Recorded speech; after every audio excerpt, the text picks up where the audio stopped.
it out, but hopefully it's at 154. How was this particular weight cut? Was it a very difficult one, or did you feel at ease with the weight cut? I mean, it's always difficult, but you know, like I said, I don't make any excuses. The better man won tonight. One last question. What about Terence surprised you the most? Was it his timing, his power? What surprised you? Nothing really surprised me. It was just like I thought.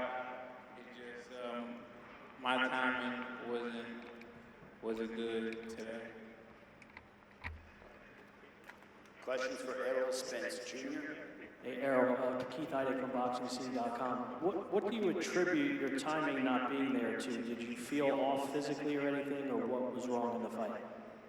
Yeah, felt a little off physically, but most times I get through it. So, you know, I thought it was gonna be just like the other times, but you know, I couldn't kick it up a notch.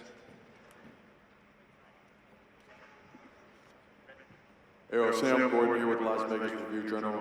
How would you contextualize or describe Terrence's power, and when did you really get a feel for it for the first time tonight?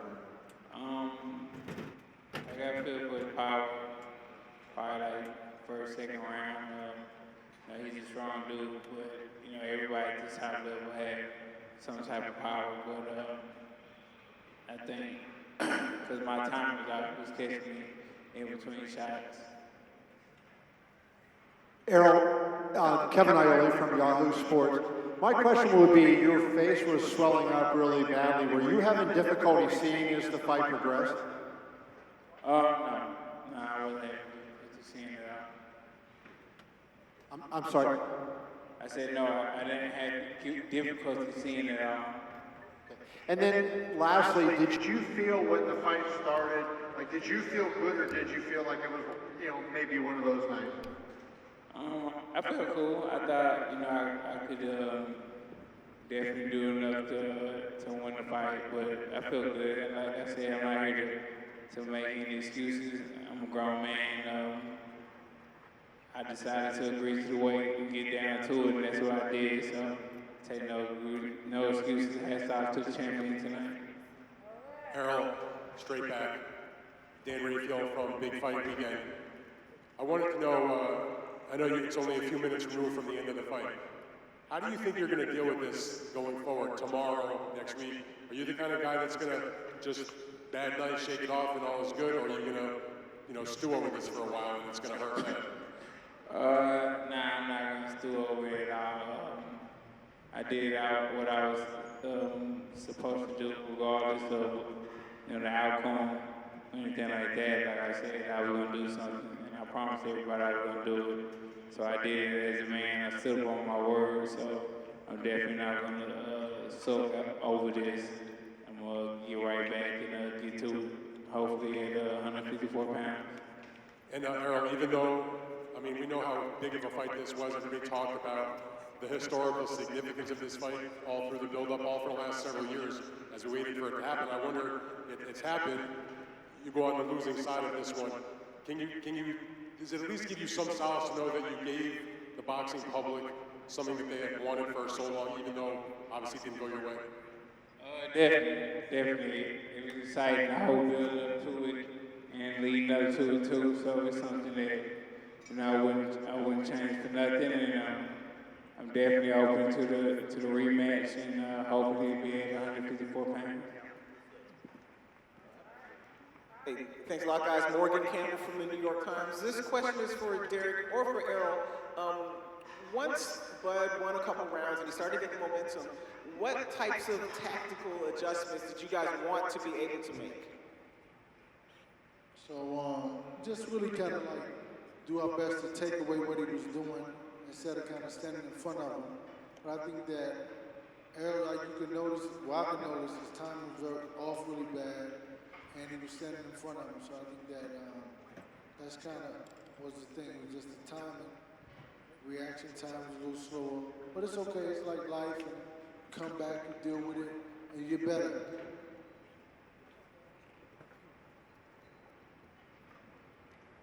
Hi, Dan Matthews from the Daily Mail. I just wondered what you saw in the performance tonight that gives you confidence that in a rematch at 154 pounds that the result will be any different? Who you talking to? Errol. Say it again. Just wondered what aspects of the performance tonight give you confidence that you could change the result even at 154? Because I know I'm a lot better than what I showed tonight, and I know that a lot of things was out with me, and even though Terence Crawford did what he was supposed to, sharp and he was on point, and he made sure he was 100% ready in his fight. Andrew Jones, ESPN and Landscape. First for Errol, I want to ask you, what did Derrick James say to you in terms of supporting you after the fight and how loyal he's been to you? And is this officially your last fight at 147 in your mind? Yeah, in my mind, this is my last fight at 147 pounds, so hopefully the next one will be at 154. But Derrick, just told me that, keep my head up. I was off and, trying to console me like he's supposed to. And Derrick, just in terms of you consoling him and how you feel about this, what's been going to be your process over the next few days to be able to move on and then just go back to the drawing board on it? Well, I think that in watching it, I had time to understand what was going on. From the first, second round, I kind of saw what was happening, and you kind of like understand, okay, maybe eventually maybe you can catch another good shot, maybe you can recover, but it didn't work that way, and it's okay. I mean, it's life. Unfortunate.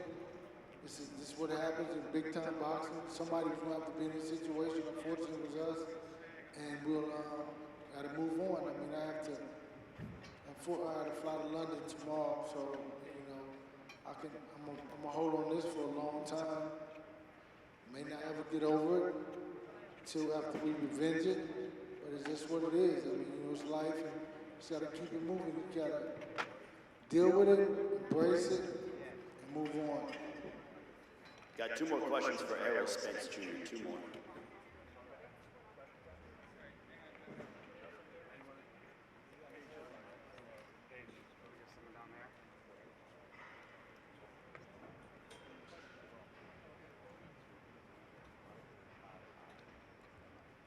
Marcus Hayes, Fight Hub TV. This question is for Derrick James first. Coach Derrick, I want to ask you, we haven't seen Errol take as much punishment as he did tonight. Was there ever a point where you thought about stepping in and stopping the bout? I just wanted to make sure he was okay, right? I saw him get hit with the big shots, but I think that you can see, for me, I see his legs was a little off, but I really wasn't, but then you think about it, the doctor's right here with me, we're talking back and forth. And they're looking at him, and I'm looking at the doctors, and we're talking. So it's like, not really, but you just never know. And Errol, we saw you go down a couple of times. When you felt Terence's power, particularly in the second knockdown, when you got up, what was going through your mind at that time? Just fight back. I mean, what you mean was going through my mind at times? It's a boxing match, so, I was trying to block the shots he was throwing and come back with shots, but, nothing really was going through my mind. It was just, the same stuff. Last question.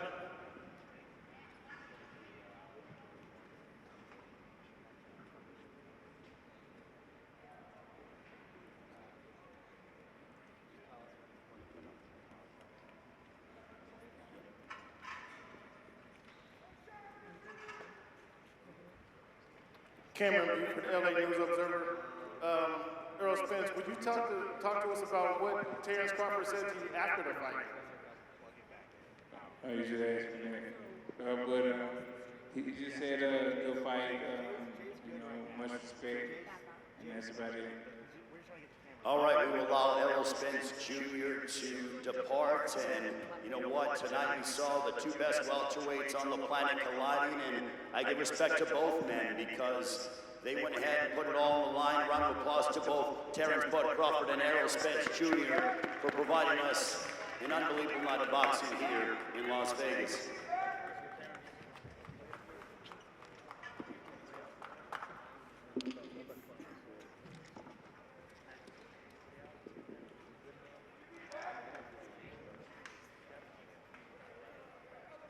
All right, ladies and gentlemen, now I want to bring up, he is the first male boxer to be undisputed champion in 2 divisions for the first time in the 4-belt era. There is an undisputed welterweight champion of the world. This man of 40 wins, no losses. He remains undefeated here tonight. The best pound-for-pound fighter in the world. Ladies and gentlemen, from Omaha, Nebraska, we present to you Terence "Bud" Crawford, ladies and gentlemen. Terence, as we are literally moments removed from your mesmerizing performance, what does this mean for you? I mean, you're the first male boxer who made history, undisputed in not 1 but 2 divisions. Like I said before, you know, this meant everything to me. I wanted to give honor to God for blessing me to be here, to be able to perform in front of each and every one of y'all. And that's pretty much it. I wanted to thank Errol Spence and his team for me and him coming together and getting this fight underway. This is a fight that everybody wanted to see. The whole world was talking about it, and we put on a great show. All right, at this time, I'm going to turn it over to questions for Terence "Bud" Crawford. If you have questions, raise your hand. Terence, Andres here from the Sporting News. Just talked to Errol. He said he hopes to get the rematch and he would like to have the rematch at 154 pounds. Are you interested in moving up in weight for the rematch, or does it have to be at 47? Definitely don't have to be at 47. Like I said, you know, I'm in a hurt business. 47 was kind of hard for me too. I was already talking about moving up in weight and challenging Charlo. So 54 wouldn't be outreach of anything. Want to follow up with, how did you pull off getting Eminem to walk you out tonight? I don't know. It was just I throw a rock in the haystack and he replied. And, you know, I told him to pull up and he was like, I'm there. You're one of my favorite fighters. And, you know, that showed, you know, a lot of support for me. And that showed what level I'm at in the boxing world. Last question. Naomi Inoue was considered the #1 pound-for-pound fighter in the world after his performance on Tuesday. Do you think you definitively put a stamp on you as the #1 pound-for-pound fighter in the world after this performance? Without a doubt. Like I told everybody once before, the winner out of this fight was going to be #1 pound-for-pound, hands down. You got Errol Spence was ranked #4 in the pound-for-pound, and you got Terence Crawford that was ranked #1. So you got 2 fighters that's in the top 5 pound-for-pound ratings. How can they not be a #1 pound-for-pound? Terence, Keith Heidig from BoxingScene.com. Congratulations on a great performance. Was it even easier than you expected it to be once you were in there? Never. Like I said, we trained so hard in training camp that it may look easy in the ring, but these fights is never easy. These fights is very extremely hard because we put our body through the most in training camp, and I worked my ass off to get to where I'm at today to perform in front of each and every one of y'all.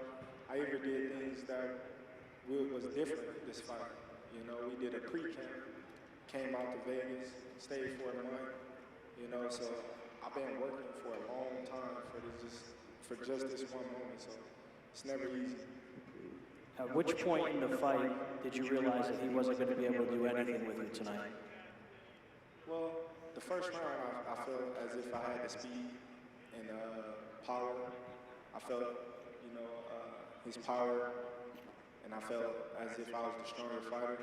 And yeah, that's pretty much was it. Andrew Jones, ESPN, Anscape. Terence and your team, congratulations on a special night. Roy Jones Jr. told me yesterday that if you won this fight, that you'll be up there as one of the all-time best pound-for-pound. You talked about Andre Ward, Floyd Mayweather era, now your era. Where do you rank yourself all time, pound for pound, after tonight? Well, I'm up there. You know what I mean? Like, I always want to pay homage to the fighters that came before me. You know, because without them, that beat on me, wherever they want to put me, you know, I'm up there. You know, it ain't my job to put me where I want to be. It's your job to put me where I belong. And who came up with the fishnet idea to walk out and what you told your mom when you were celebrating with her in the ring and giving her a birthday present that you wanted her to give her? No, that's all so cold. Like I said, so cold. Everything. He came up with the idea. He said, man, I got you, bro. He designed my last outfit. And I told him, I said, man, that was one of the coldest outfits that I had. And he said, wait till you see this one. I said, all right. And, you know, his creativeness, you know, brought to life, along with Everlast, and then you got what you got. Terence, Kevin Iole from Yahoo Sports, congratulations on the brilliant performance. I wonder, when you were with Top Rank, there were many years there would be fights on Fox or Showtime, and they would list top welterweights. I guess it was more Fox. They would list top welterweights, and you weren't even on there a lot of the time, and a lot of fans would get upset about that. Do you feel like now when you look back, like, do you feel some sense of vindication that people who overlooked you for so long now, you're at the top of the heap and there's no doubt? Well, I've been telling each and every one of y'all for years. A lot of y'all over here looking sad. Ellie, you looking like a retarded ass dude over there because you was going against me. You know what I mean? But all in all, you know, I get to say I told y'all. Because I've been asking for these fights for years. And y'all been saying, oh, he's too small. He's going to get this. He's going to get broken. And each and every time that I step up, I prove y'all wrong. Each time. So, you know what I mean? Write some great stories about Terence Crawford. Don't hate on him. Don't say nothing negative. Just give me my props. The other question I wanted to ask, if you could comment about your trainer and the job he did in BoMac, if you could make a comment about what it feels like for you to win a fight at this level against a guy who is highly respected like Derrick James.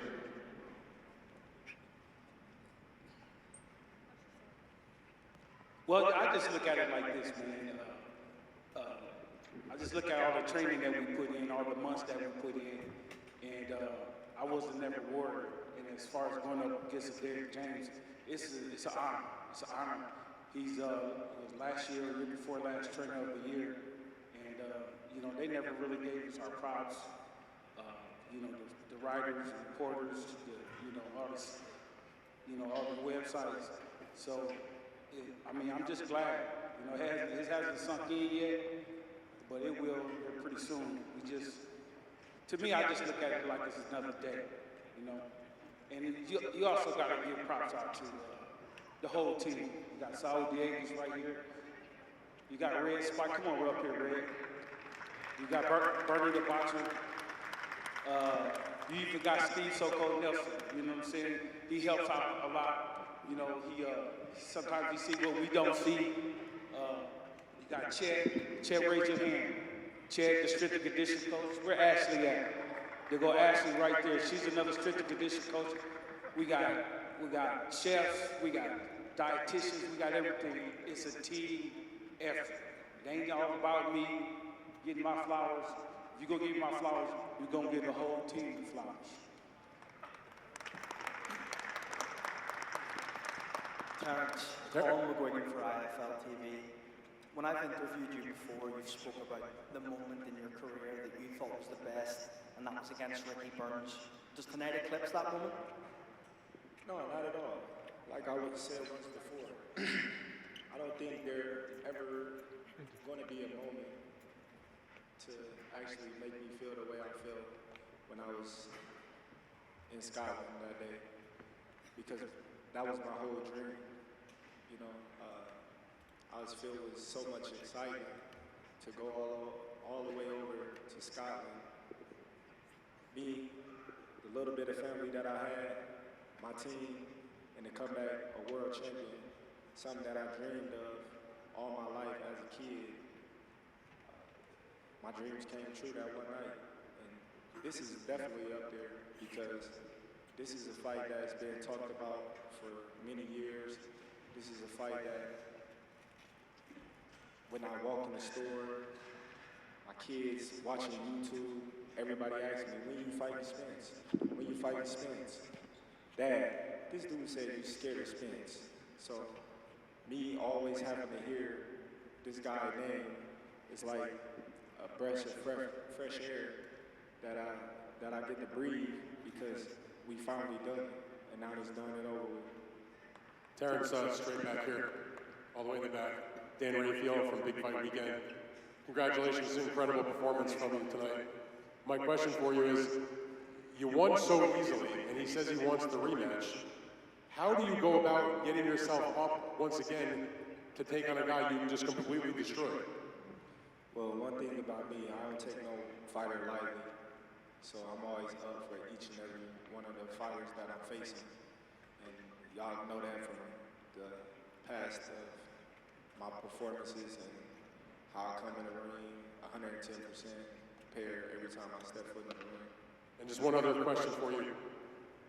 Once you get past Errol, once that chapter is closed, if you have the rematch, have you even allowed yourself a moment to think at any time, like what else is out there for you? Is it a championship at 54 and a specific fighter? Perhaps middleweight someday? What other sort of goals do you have besides that you've done so much already? I don't know. In 2 months, I'll be 36 years old. I've been boxing since I was 7 years old. I've been doing sports all my life since I was 7. I don't know. I gotta sit down with my team and talk about the future. All right, so now we have a very special presentation to award Terence "Bud" Crawford, the undisputed welterweight champion of the world for the first time in the four-belt era. We have the legendary Ring Magazine Championship to be presented to Terence "Bud" Crawford of Omaha, Nebraska. Terence, when you see that, the lineage, and now it belongs to you. I love it. To be honest, I wish they would have kept it original. But it is what it is. I'm the only one fighting in the division. And it's stamped right here. So for all you guys that doubted me, for all you guys that said I was too small, I was actually too strong. and now everybody, they get to witness greatness, like I said before, and it's the Terence Crawford era. Ladies and gentlemen, congratulations to Terence "Bud" Crawford, Brian "BoMac" McIntyre, and the entire Crawford team. Congratulations, guys. All the best, and thank you very much to all the media for covering Spence Crawford Fight Week. And thank you so much for joining us here in Las Vegas. What a historic night, as Terence "Bud" Crawford is the undisputed welterweight champion of the world for the first time in the four-belt era, the first male boxer to be undisputed in 2 divisions. Terence "Bud" Crawford remaining undefeated here tonight in Las Vegas. Congratulations to Terence Crawford, and thank you to the media for joining us. Good night, everybody.